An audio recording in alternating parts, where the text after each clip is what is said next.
సాయిరామ్. జై గురుదత్త.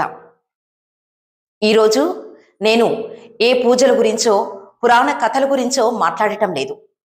అంతకంటే పవిత్రమైన మన సమాజంలో నడుస్తున్న ఒక మహోన్నతమైన దివ్య యజ్ఞం గురించి మాట్లాడబోతున్నాను.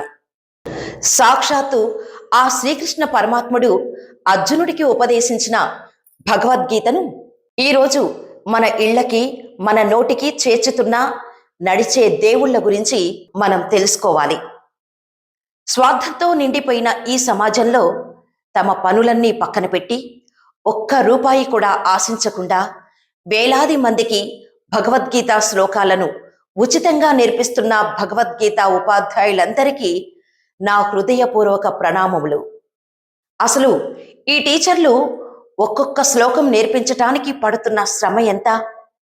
మైసూర్ దత్తపీఠం, శృంగేరి లాంటి మహాపీఠాల్లో మెడల్స్ సాధించి ఆ జ్ఞానాన్ని మనకు ఎలా పంచుతున్నారు? ఈ వీడియో చివరి వరకు చూడండి. ప్రతి భగవద్గీత టీచర్ పడే కష్టానికి మీ కళ్ళల్లో నీళ్లు తిరగటం ఖాయం. ఈరోజు మన ముందుకు వచ్చి చాలా తేలికగా ఓం శ్రీ కృష్ణ పరమాత్మనే నమః, జై గురుదత్త అని క్లాస్ స్టార్ట్ చేసే టీచర్ వెనుక ఏళ్ల తరబడి పడిన నిశ్శబ్ద తపస్సు ఉందనే విషయం చాలా మందికి తెలియదు. భగవద్గీతలోని 18 అధ్యాయాలు, 700 శ్లోకాలను ఒక చిన్న అక్షరం కూడా పొల్లుపోకుండా, ఉచ్చారణ తప్పు లేకుండా కంఠస్థం చేయడం ఎంత కష్టమో ఆలోచించండి.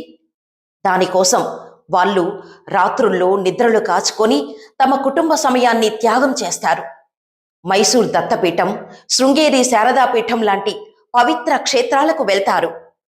అక్కడ పెద్ద పండితుల ముందు నిలబడి ఏ ఒక్క శ్లోకం కూడా ఆగకుండా తడబడకుండా అప్పచెప్పాలి. ఆ పరీక్షలలో నెగ్గి మెడల్స్, రివార్డ్స్ సాధించాకే వాళ్ళు ఒక ఉపాధ్యాయుడిగా అర్హత పొందుతారు. అంత కష్టపడి సాధించిన ఆ విద్యను వాళ్ళు బిజినెస్ చేయట్లేదు, రూపాయికి అమ్ముకోవట్లేదు. అది ఉచితంగా మనకు ఇస్తున్నారు. వాళ్ళు క్లాస్ మొదలు పెట్టాక అసలైన సవాలు మొదలవుతుంది. ఆ క్లాసుల్లో 5 ఏళ్ల చిన్నపిల్లల నుండి 80 ఏళ్ల ముసలివారు వరకు ఉంటారు. చాలా మందికి సంస్కృతం చదవటం రాదు, అసలు అక్షరాల ఒత్తులు పలకడమే రాదు. అధ్యాయ అన్నా, కార్పణ్య దోషోపగత స్వభావ అన్నా నాలుక తిరగక అవస్థలు పడతారు. అలాంటి సమయంలో ఆ టీచర్లు ఏనాడైనా విసుక్కున్నారా?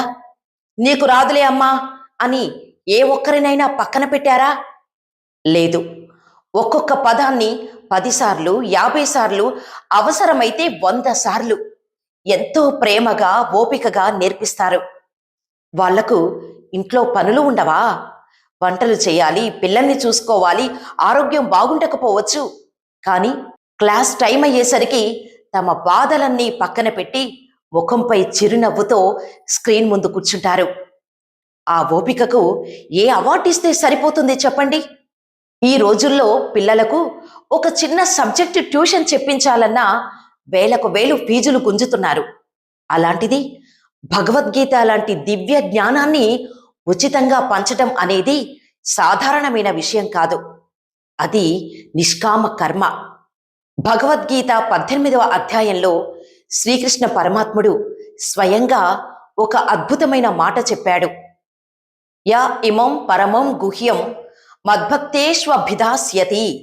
నా ఈ పరమ పవిత్రమైన గీతా జ్ఞానాన్ని ఎవరైతే నా భక్తులకు అందజేస్తారో వారికంటే ప్రియమైన వారు నాకు ఈ లోకంలో మరొకరు ఉండరు అని. అంటే ఆ శ్రీకృష్ణుడికి అత్యంత ప్రియమైన పనులలో ఈ టీచర్లు భాగమయ్యారు. వీళ్ళు కేవలం శ్లోకాలు నేర్పించట్లేదు, మన సంస్కృతిని, మన భావితరాల మనసుల్లో ధర్మాన్ని నూరిపోస్తున్నారు. మన ఇళ్లల్లో నెగిటివ్ ఎనర్జీని పోగొట్టి దైవిక కాంతిని నింపుతున్నారు.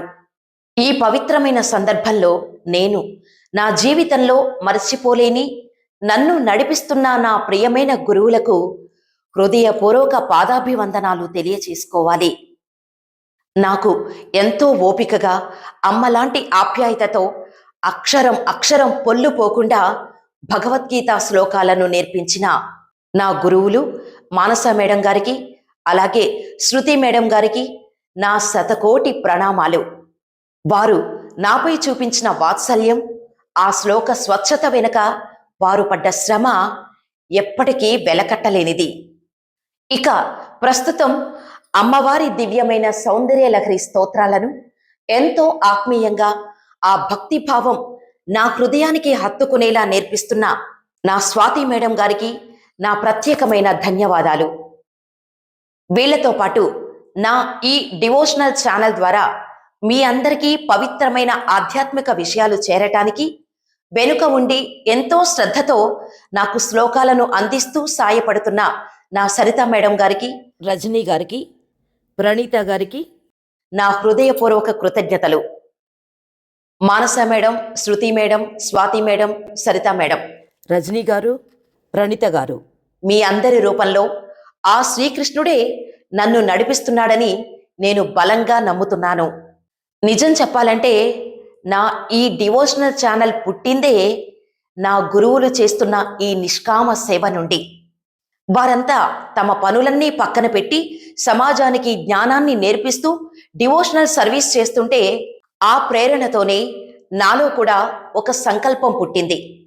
నా గురువులు నేర్పించిన ఆ పవిత్రమైన శ్లోకాల ద్వారా, నాకు తెలిసిన మన ఆధ్యాత్మిక పురాణ కథల ద్వారా నేను కూడా సమాజానికి, భక్తులకు సేవ చేయాలనే ఒకే ఒక్క దైవిక ఉద్దేశంతో నేను ఈ ఛానల్ని ప్రారంభించాను. నా ఈ చిన్న ప్రయత్నాన్ని మీరందరూ ఆదరిస్తున్నందుకు మీ అందరికీ నా ధన్యవాదాలు. నాకు మార్గదర్శకులుగా నిలిచిన నా గురువులకు నేను కృతజ్ఞతలు తెలుపుకున్నట్టే, మీకు ఆధ్యాత్మిక విద్యాబుద్ధులు నేర్పించిన మీ గురువుల పేర్లను కింద కామెంట్ సెక్షన్లో మెన్షన్ చేసి వారిని గౌరవించండి. ఈ వీడియోని మీ భగవద్గీత టీచర్లకు, గురువులకు షేర్ చేసి మీ ప్రేమను తెలియచేయండి. మన ధర్మాన్ని కాపాడుతున్న ఈ గురువులందరికీ మరొక్కసారి శతకోటి ప్రణామాలు. జై శ్రీకృష్ణ.